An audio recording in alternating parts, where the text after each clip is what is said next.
71 millions d'euros. Mardi soir, à Chelles, les élus ont voté le budget 2016, un budget serré.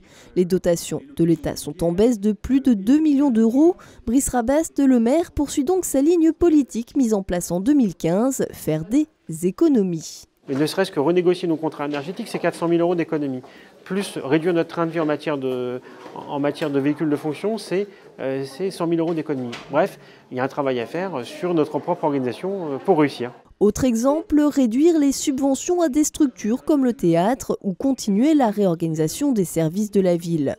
Réduire la dette, ne pas augmenter les impôts, axer sur l'éducation et sur la sécurité, voici les grandes orientations 2016. Le groupe socialiste est d'accord sur la politique de réduction des dépenses et sur l'éducation, mais pour le reste, leurs opinions divergent.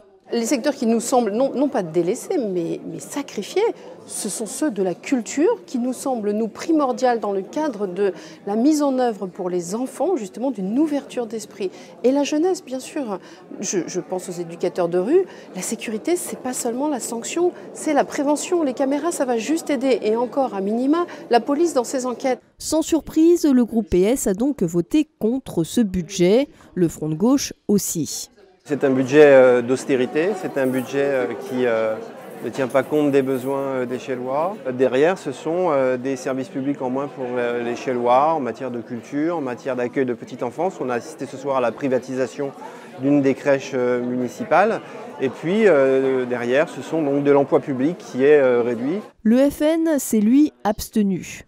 Budget finalement adopté grâce à la majorité confortable de Brice Rabast.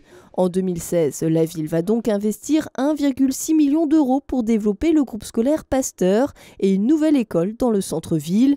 1 million d'euros sera consacré à la sécurité et à l'installation de caméras de vidéoprotection.